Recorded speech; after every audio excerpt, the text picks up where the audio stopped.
Senator from Rhode Island. Are we presently in a quorum call? We are. May I ask unanimous consent that the quorum call be vitiated? Without objection.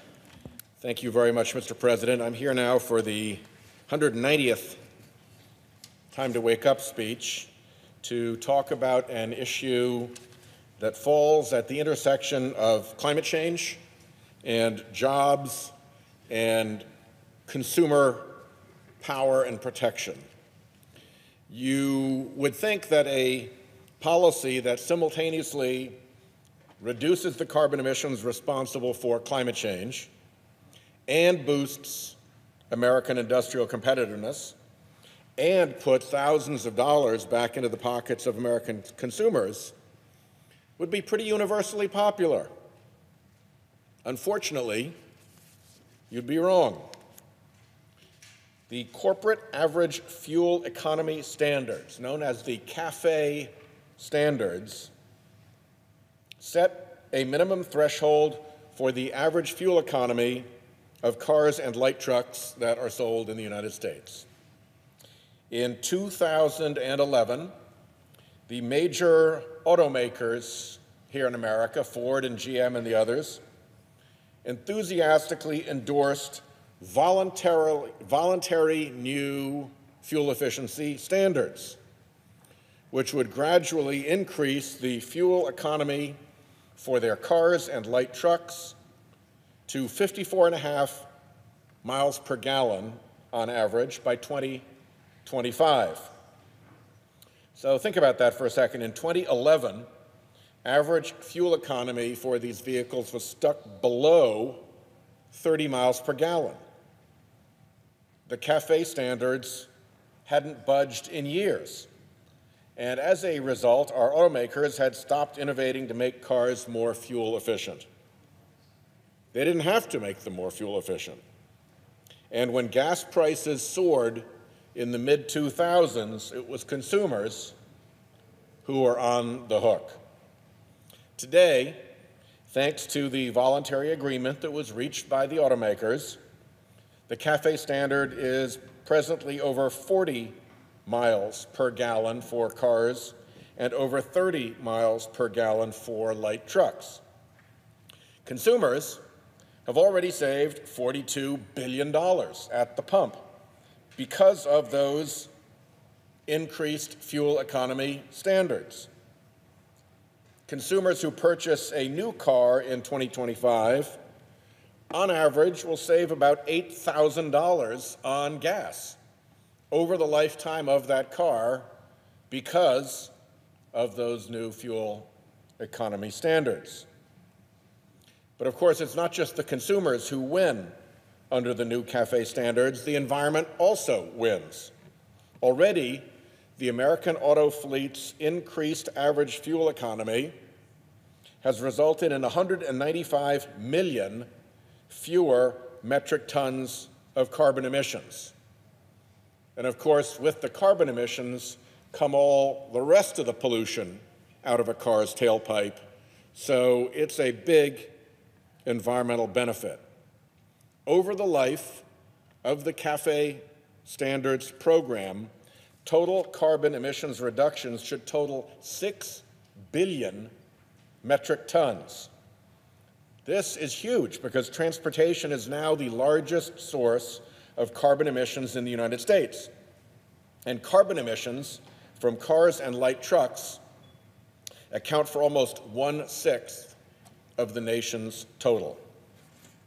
If we are to be successful in keeping the average global temperature increase under 2 degrees Celsius, the upper bound beyond which scientists tell us the consequences of climate change will likely be irreversible, then we've got to significantly reduce our auto emissions. That is the target of the Paris Climate Agreement, which is represented here in this graph. From business as usual here to all of the carbon emissions savings and efficiencies necessary to reach our Paris goal right here. And of all of this, power sector, industrial sector, efficiencies, home sector, all of it, this gold wedge right here represents the piece of it that we achieve by meeting these CAFE standards.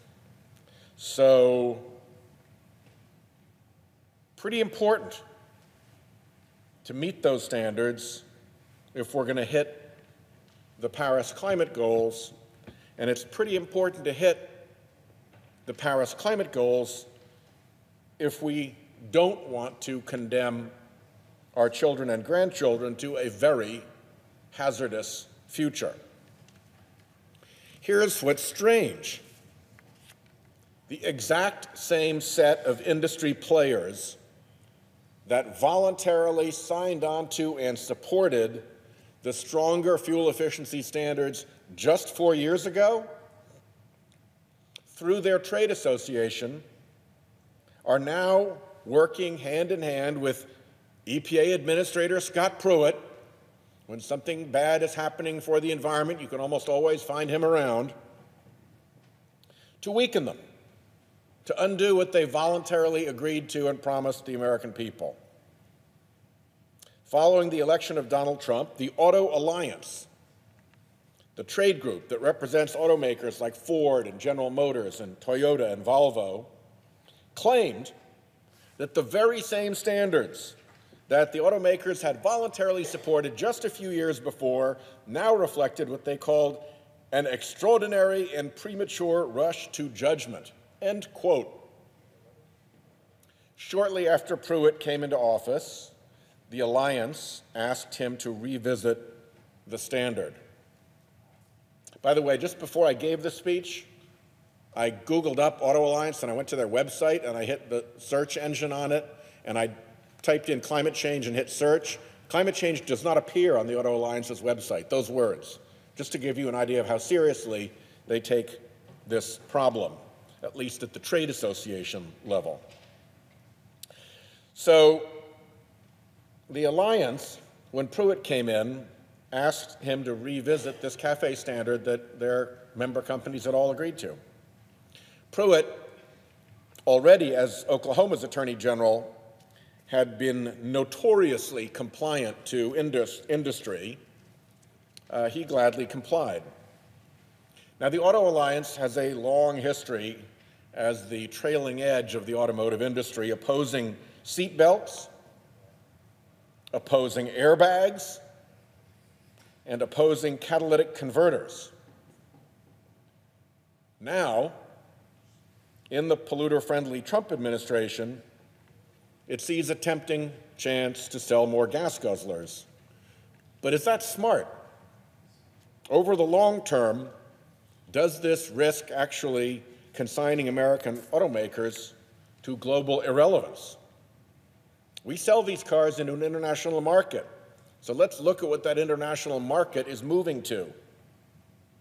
Countries around the world have realized that the future of the automobile lies not with the gasoline-powered internal combustion engine, but with alternative sources of power, electricity or hydrogen fuel cells, for instance. By the way, I just got a Chevrolet Bolt, the all-electric car. Not only is that good for the environment, it's a wonderful car to drive. It is a fun car to drive. It is a great vehicle. China, the world's largest car market, recently announced that by 2025, 20% of new cars sold there must run on alternative fuels. And it's on its way to an eventual total ban of the sale of gasoline and diesel-powered cars. That's where the biggest car market in the world is headed.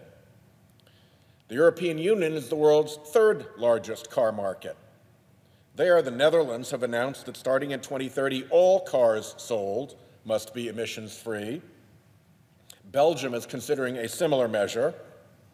France and the United Kingdom will ban sales of new gasoline and diesel-powered cars starting in 2040. Norway, while not a member of the EU, is very much part of that European economy. They're even more ambitious. By 2025, just over 7 years from now, all new cars sold in Norway must be emissions-free. Moving on to Japan, the world's fourth largest car market. Japan now has more electric charging stations than it has gas stations.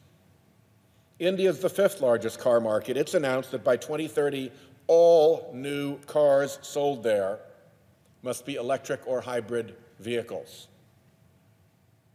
So with the entire world moving towards cleaner, newer technology, innovative vehicles, why does this automotive lobby group, the Auto Alliance, suddenly want to renege on the promise its members made to the American people to raise and abide by those CAFE standards?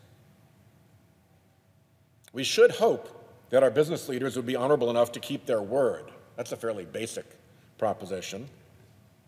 But if the future of the industry lies with ever more fuel-efficient cars, hybrids, electric cars, fuel cell cars, why would the auto industry in America be furiously lobbying the Trump administration to go backwards?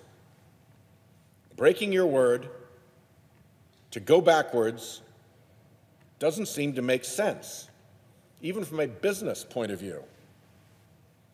Electric vehicles and alternative fuel vehicles represent the future of the auto industry. China and other countries get this. The Chinese are trying to poach our electrical engineers to develop their automotive industry so that it can one day beat ours. Meanwhile, executives at our automakers are scheming with Pruitt to head back to the past, to get out of the promise that they made to build more innovative, fuel-efficient cars. Investing in the technologies of the future will help ensure that the electric vehicle revolution that is on our doorstep doesn't leave America behind, doesn't leave American innovators behind, doesn't leave American workers behind, doesn't leave American automakers behind. A midterm review of these CAFE standards found that the automakers already have the technology to meet the new standard, and that the new standard will save their customers money. It's to the benefit of their customers to keep going with the CAFE standards they agreed to. Another analysis, an independent analysis by the nonprofit organization Ceres, found that the CAFE standards provide automakers and their suppliers certainty that they need to increase investment in the cleaner technologies that are necessary for the long-term health of the industry. And with that certainty that leads to increased investment, the increased investment leads to jobs. Mr. President, this ought to be a no-brainer, a policy that protects consumers and the environment while promoting innovation and making American companies more competitive in the global market should be something that we can all agree on. But there's also a simpler, more old-fashioned principle at stake here.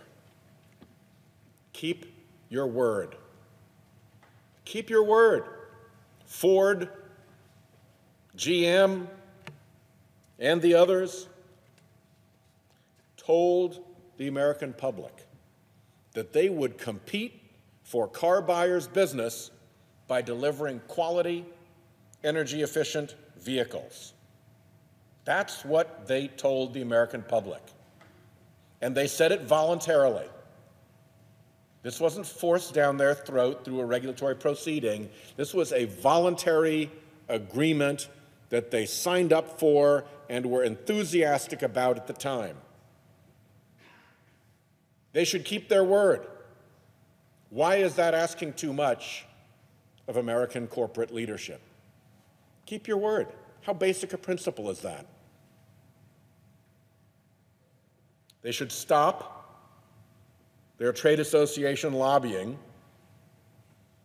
to water down the CAFE standards promises that they made. It's a recurring problem around here, Mr. President. I think, as many of us have noticed, that the trade association is usually the trailing edge of the industry. It's like the worst voice of the industry. Sure, the case here, where the trade association for our American automakers is trying to get them, set it up so that they will break their word to the American people about a promise that they made, a very simple one, that the technology is already there to achieve. So even if you don't care one whit about climate change, even if you laugh that off, even if you go down the Trump road that it's a Chinese hoax, we still ought to be honoring those CAFE standards for American jobs, for American ingenuity, and for American innovation. Thanks, Mr. President. I yield the floor, and I note the absence of a quorum. Clerk will call the roll. Mr. Alexander.